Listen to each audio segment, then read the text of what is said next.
মনে রাখতে হবে ডাল একটি দানা বা বীজ, আর এই বীজ বা দানা থেকেই কিন্তু বৃহৎ আকারের বৃক্ষ বা গাছের সৃষ্টি হয়।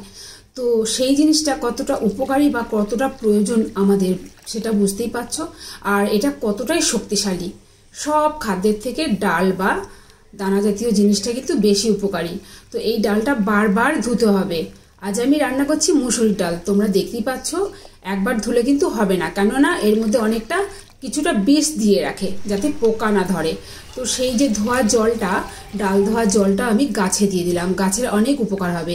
এরপর আমার একদম ফিল্টারের জল 1 কড়াই দিয়ে দেবো ডালের মধ্যে। আজকে ডালটা আমি একটু ভিন্নভাবে রান্না করব। একদম মানে প্রকৃত নিয়ম হচ্ছে এই, আমরা তো অনেকেই ডাল রান্না করে থাকি, কিন্তু একদম সঠিক নিয়মে আমি আজ তোমাদের ডাল মানে টক ডাল রান্না করে দেখাবো আমারই গাছের আম দিয়ে। তো ডালটা যখন একটু ফুটে উঠবে তখন এভাবে ফেনা হবে, সেই ফেনাটা হাতা দিয়ে এভাবে তুলে ফেলতে হবে। আর ডালের আগুনটা লক্ষ্য করো, আগুনটা কিন্তু মুসুরি ডাল রান্না করলে আগুনটা কিন্তু খুব জোরে জাল দিতে হবে। এটা কিন্তু প্রকৃত নিয়ম, আমরা অনেকেই জানি না। তাই আজ আমি সঠিকভাবে সুন্দর করে যেভাবে ডালটা হয় সুস্বাদু যাতে হয় সেইটাই দেখাচ্ছি। আর এই দেখো আমার গাছের আম, একদম গাছটা আমি দেখাচ্ছি গাছের নিচে, মানে আম গাছের নিচে এই আমগুলো আমি রেখে দিই। আমার যখন লাগে আমি নিই, আর পাড়া প্রতিবেশী যার যখন লাগে সে তার ইচ্ছে মতো নিয়ে যাবে, ওই কারণেই রাখা। তো এই যে আমি ডাল আম গাছের নিচে বসে সুন্দর ডাল রান্না করছি। এই দেখো ডালটা যখন ফুটে উঠবে অর্ধেক, তখন এইভাবে উপর থেকে যে জল, সেই জলটা আমি কিছুটা অন্য পাত্রে রেখে দেবো। এই রেখে দিলাম। এইবার একটু জল আছে, সেটা আমি এবার এইরকম দেখো ডালটা এরকম আধ ভাঙা হলে তারপর এবার আবার ফুটিয়ে নেব। এইভাবে আগুন দিয়ে, জোর আগুন দিয়ে ফুটিয়ে নেওয়ার পর হাতা দিয়ে ঘুরতেই থাকবো। আমার দিদিমা দেখেছিলাম ছোটবেলা, দেখতাম যে বড় সেই নারকেলের মালা দিয়ে, নারকেলের আঁচা বা মালা, সেটা দিয়ে বড় একটা লাঠি থাকতো, ডান্ডা থাকতো, তাকে ওড়ন বলে, সেইটা দিয়ে এইভাবে ডাল ঘুরতেন। সেই কথাটা খুব আজকে মনে পড়ছে আমার দিদিমার কথা।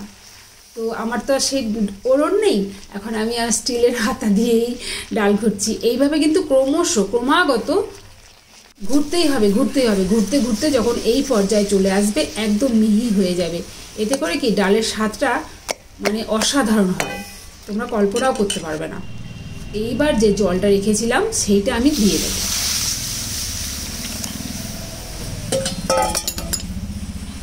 জলটা দেওয়ার পর ডালটাকে সমানভাবে জলের সাথে মিশিয়ে দিতে হবে, আবার ঘুটাঘুটি বা নাড়াচাড়া করে করে।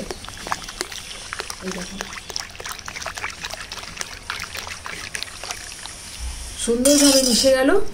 এখন এটা হলুদ আমারই বাড়ির তৈরি, আমার নিজে হাতে তৈরি স্পেশাল হলুদ এটা। এই হলুদ আমি পরিমাণ মতো দিয়ে দেব। এখন কিছুটা আম কেটে রেখেছি, সেই আম দিয়ে দেব। আমটা দেওয়ার পর কিছুক্ষণ ফুটিয়ে নেওয়ার পর এটা নামিয়ে নেব। তবে এই সময় লবণটা একটু চেক করে নেবে। প্রথমে আমি একটু লবণ দিয়েছিলাম, আমার একবারেই হয়ে গেছে, কিন্তু যারা বুঝতে পারো না এই সময় একটু চেক করে নেবে। তারপর তেল দেব। সরিষার তেলেই কিন্তু রান্নাটা হলে ভালো হয় সাদা তেলের থেকে। দুটো দিয়েছি গোটা লঙ্কা, আর দুটো চিড়ে দিয়েছি শুকনো লঙ্কা, একটু সুগন্ধ হবে। আর যারা ঝাল বেশি খাও তারা দিতে পারো, আমি কিন্তু ডালের মধ্যে কাঁচা লঙ্কা একদমই ব্যবহার করিনি। আর দিয়ে দেবো সরিষা, আমার কাছে সাদা সরিষা ছিল, কালো সরিষা হলে ভালো হতো। এরপর আমি সেই ডাল, এটা কি সুন্দর চরচর করে ফুটে উঠবে, তারপর ডালটাকে ঢেলে দেবো।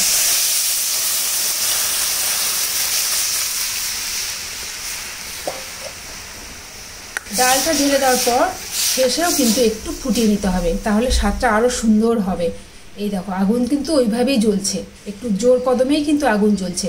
ডাল সবসময় মনে রাখতে হবে, ডাল যত ফোটাবো, বিশেষ করে মুসুরির ডাল, ততটাই কিন্তু টেস্টি হবে। তো আমগুলো দেখো কত সুন্দরভাবে সেদ্ধ হয়ে গেছে।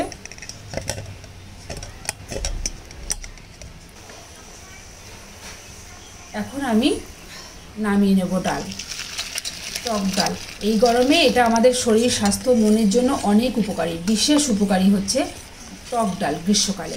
তাই তোমাদের গরম পড়তে না পড়তেই ডালটা আমি শেয়ার করে দিলাম যে সঠিক পদ্ধতিতে সঠিক নিয়মে কি সুন্দরভাবে রান্না করা যায় মুসুরির ডাল। তাহলে বন্ধুরা ভালো থেকো সবাই।